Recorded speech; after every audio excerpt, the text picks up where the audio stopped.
Hanji, hello, Assalamu alaikum. So we will be talking about rank order list to submission.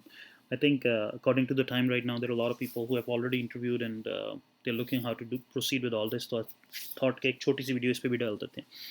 So usually I don't know what's the deadline this year. It's usually sometime in Feb. So worst thing you can do is कि भाई आखिरी moment तक wait करो और आखिरी 2 दिनों में ये सब कुछ करो नहीं. What you should do is के फ्रॉम डे वन जब भी आप इंटरव्यूज़ के लिए कहीं भी जाओ अपने नोट्स बनाओ या इमीडिएटली आके नोट्स लिखो. अच्छा इसकी इस जगह की ये चीज़ें अच्छी थी, इसकी यहाँ थी.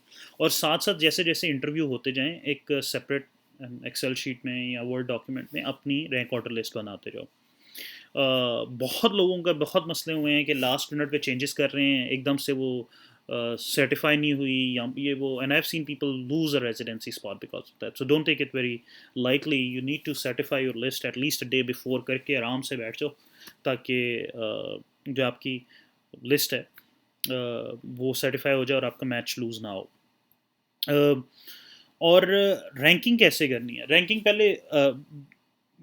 की क्राइटेरिया से पहले मैं एक बात बताता हूँ. वो ये कि अगर आप किसी एडवांस स्पेशलिटी में जा रहे हो जिसमें इंटर्नशिप आप अलहदा अप्लाई करते हो और एडवांस ट्रेनिंग अलहदा अप्लाई करते हो, रेडियोलॉजी, यूरोलॉजी, डर्मेटोलॉजी, एनेस्थीसियोलॉजी, इस तरह की कोई भी, तो उसमें आपको एक प्रीलिम का अलहदा देना है और आपको एडवांस ट्रेनिंग का अलहदा देना है. तो बेसिकली वो the way you do it is के यू लिस्ट लेट्स से कि आपने advance program let's say Hopkins number 1 पे रखा है, तो उसकी corresponding Hopkins number 1 advance program, उसकी कॉरस्पॉन्डिंग आप एक इंटर्नशिप की लिस्ट अटैच करते हो, राइट? कि अच्छा हॉपकिंस के साथ मैं हॉपकिंस की सर्जरी या हॉपकिंस की मेडिसिन और उसके बाद लेट्स से कि कोई कम्युनिटी प्रोग्राम है आप उस तरह. फिर नंबर 2 पे जो आपके एडवांस्ड प्रोग्राम है आप उसके कॉरस्पॉन्डिंग उस लिस्ट को चेंज कर सकते हो. और एंड में what you should not do is कि यहाँ पे लिस्ट ख़त्म कर दो. अगर आपको एडवांस्ड नहीं मिली पोजीशन तो एटलीस्ट प्रीलिम तो करो. तो that is why once you done listing all the advanced position, list your preliminary positions. तो we will talk about categorical, advanced और प्रीलिम. प्रीलिम जो पोजीशन होती है वो बेसिकली इंटर्नशिप होती है, फर्स्ट साल पहला साल जो आपका ट्रेनिंग का होता है. एडवांस्ड वो होता है कि उसके बाद जो होता है. कैटेगोरिकल ये होता है कि जो इंस्टीट्यूशंस हैं जो कि प्रीलिम और एडवांस ट्रेनिंग कंबाइंड ऑफर करते हैं तो उसको कैटेगोरिकल कहते हैं. तो दैट्स सम बेसिक्स कि अगर आप इस तरह की थोड़ी टफ स्पेशलिटीज़ में अप्लाई कर रहे हो तो जस्ट समथिंग टू नो कि पहले अपने एडवांस प्रोग्राम्स और कैटेगोरिकल प्रोग्राम्स लिस्ट करो और एंड पे जितने भी प्रीलिम हैं उनको लिस्ट कर दो. ठीक है. उसके बाद लेट्स से अगर मैच नहीं होता तो याद रखो, मैच नहीं होता ना तो पोस्ट मैच स्क्रैम्बल में जो मिलता है ले लो. ज़्यादातर प्रीलिम मेडिसिन नहीं मिलेगा, प्रीलिम पीड्स नहीं मिलेगा, प्रीलिम सर्जरी अमूमन अनफिल्ड जाते हैं. तो you should try to grab whatever you can. क्यों? Every single person I know and I know a lot of people जिसने प्रीलिम सर्जरी की थी ना उसको अगले साल कोई ना कोई रेजिडेंसी मिली है, चाहे मेडिसिन में मिली है चाहे सर्जरी में कैटेगोरिकल मिली है. जो वो चाहते थे वो ज़्यादातर लोगों को मिल जाता है क्योंकि आपके 12 महीने का जो प्रीलिम सर्जरी का एक्सपीरियंस है ना that counts as like a super elective sub internship हम कहते हैं ना, तो उससे भी बड़ी चीज़ है. You are an intern so you learn all the things कि यहाँ का मेडिकल सिस्टम कैसे, क्लिनिकल सिस्टम कैसे वर्क करता है, मेडिकल रिकॉर्ड्स कैसे हैं, आपको राउंड्स करना है, ये सारी बेसिक्स आ जाती हैं. तो इसलिए डोंट डू दैट कि अच्छा प्रीलिम सर्जरी नहीं लेनी, मैंने तो मेडिसिन में जाना है, मैंने ये नहीं. जो मिल रहा है स्पेशली अगर प्रीलिम सर्जरी मिल रही है डू इट, क्योंकि उसकी वजह से आपको नेक्स्ट ईयर मिलेगा. अगर नहीं हो रहा तो फिर उसका बैकअप, अगर नहीं मिल रहा तो फिर रिसर्च कर लो. ठीक है.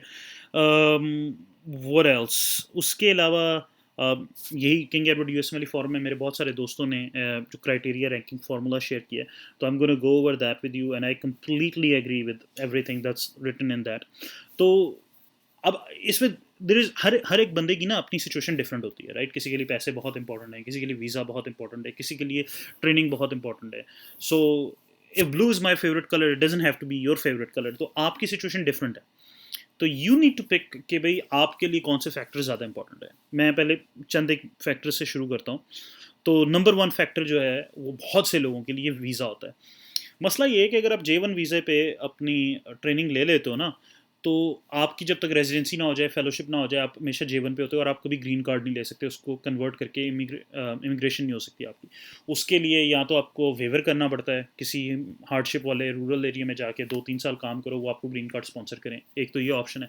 दूसरी ऑप्शन ये है कि आप होम कंट्री जहाँ से आप आए हो, पाकिस्तान, इंडिया, जहाँ से भी, आप वापस जाओ वहाँ पे 2-3 साल वहाँ काम करो. तो it's not a good option, right? People get stuck. और बहुत से लोगों को मैं जानता हूँ वो J1 वीज़ा ले लेते हैं विदाउट रियलाइजिंग कि इसके क्या इश्यूज़ हैं। अगर आपकी किसी यूएस सिटीज़न से शादी भी हो जाती है ना, तो आपका J1 वीज़ा तब तक कन्वर्ट नहीं होता जब तक आप वेवर ना कर लो या होम कंट्री वापस जाके अपने साल जो करने ना करो। तो इट्स वेरी वेरी टफ। बहुत से लोग वापस जाते हैं या जहाँ नहीं जाना चाहते, कम सैलरी में बहुत ज़्यादा मिलिग्नेंट टॉक्सिक टफ किस्म की जॉब्स करते हैं आफ्टर ट्रेनिंग। तो keep that in mind, right, at least have that perspective. तो उसके बाद आता है जी कि अच्छा आपकी ट्रेनिंग, तो ट्रेनिंग जो है university programs versus community programs, आपको पूरी कोशिश करनी चाहिए कि यूनिवर्सिटी प्रोग्राम्स को आप ऊपर रैंक करो, या community programs affiliated with top universities वो उसके बाद आती हैं। फिर खाली community programs that are not associated with any universities वो आती हैं। अच्छा, ये खास तौर पे उसलिए डिपेंड करता है अगर आपने फेलोशिप करनी है। अगर नहीं फेलोशिप करनी ना, तो डजेंट रियली मैटर। फिर खाली हॉस्पिटलिस्ट बनना है, या अगर आपने खाली जनरल सर्जन बनना है या जनरल रेडियोलॉजिस्ट बनना है, तो आपने स्पेशलाइजेशन नहीं करनी, तो फिर you can make an argument कि आप कम्युनिटी हॉस्पिटल्स जो बिजी हैं वहाँ जाते हो, तो वहाँ पे ज़्यादा एम्फोसिस रिसर्च पे नहीं होता और फेलोज नहीं होते इतने, तो you get very good clinical training. लेकिन उसका प्रॉब्लम ये है कि आपको जब कल को रिसर्च अप्लाई कर फेलोशिप के लिए अप्लाई करना पड़ता है, आपके पास कोई रिसर्च नहीं होती, आपके प्रोग्राम का ज़्यादा नाम नहीं होता, तो दैट इज़ वेरी टफ।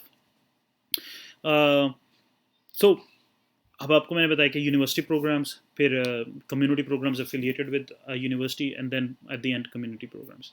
फिर आ जाता है जी कि व्हाट एल्स, लोकेशन कुछ लोगों के लिए बहुत ज़रूरी है भाई, कि दे वांट भाई न्यूयॉर्क में होना है या शिकागो में होना है, तो वो बिग सिटीज़ हैं, तो आप लोकेशन को यूज़ कर सकते हो। फैमिली अगर आपकी है तो आप उसके मुताबिक देखो कि अच्छा जी फैमिली है, मैंने उसके मुताबिक चीज़ें करनी है अरेंज। आप हिस्ट्री देख सकते हो कि एक जगह है उसकी क्या हिस्ट्री है फेलोशिप्स की। अगर वो लेट्स से गाइसिंगर का मेडिसिन का प्रोग्राम है और वो अपने कार्डियोलॉजी में और गैस्ट्रोंट्रोलॉजी में अपने रेजिडेंट्स को ले रहे हैं, तो इसका मतलब है कि if you do residency there and you are interested in fellowship, तो आपको मोस्ट लाइकली वहाँ पे फेलोशिप मिल जाएगी। तो that is something to keep in mind too, कि भाई फेलोशिप प्लेसमेंट उनकी है कि नहीं है। या you can also look at the fellowship placement, के लेट्स से कि एक जगह है, प्रोग्राम है, उनके पास खुद फेलोशिप्स नहीं है, लेकिन आप जब देखते हो कि पिछले 5 साल के 10 साल के जो लोग हैं, उनकी फेलोशिप प्लेसमेंट्स बड़े टॉप की जगहों पे रही हैं, हार्वर्ड, हॉपकिंस, तो वो स्टैनफोर्ड में, तो वो उन जगहों का मसला ये है कि एक्चुअली फ़ायदा ये है कि उनकी एक हिस्ट्री बनी हुई है उन टॉप प्रोग्राम्स में रेजिडेंट्स को भेजने की फेलोशिप। तो so these are the things that matter, right. अब कुछ लोग आप में से ऐसे होंगे जिनके लिए ये सारी चीज़ें मायने नहीं रखती, all you want to do is just complete your residency, start working as a hospitalist, तो उसमें फिर जहाँ कर लो, इट डजेंट रियली मैटर। एक चीज़ जो मैं कहूँगा कि कोशिश करो कि एक टॉक्सिक और मेलिग्नेंट जगह पे ना जाओ। रेजिडेंसी हो ही जाती है, आप सीख भी लेते हो, सब कुछ आ जाता है, लेकिन जब आप एक टॉक्सिक जगह से रेजिडेंसी करते हो, तो जब तक आप रेजिडेंट होते हो ना, आपकी लाइफ मिजरेबल होती है, आप अनहैप्पी होते हैं, क्वालिटी ऑफ लाइफ ख़राब होती होता है, तो इट्स नॉट वर्थ इट। आप एक लाइफ अपना पूरा 3 से 5 साल जितना है, तो आप एक स्ट्रेसफुल टाइम में गुजार देते हो। आप सीखते हो तो उसी तरह एक लेस मेलिग्नेंट लेस टॉक्सिक जगह पे और एक हाईली मेलिग्नेंट हाईली टॉक्सिक जगह पे भी आप सीखते एक ही जितना हो। इसके अलावा वीज़ा का, हाँ, अगर लेट्स से इन शॉर्ट कि अगर आपको एक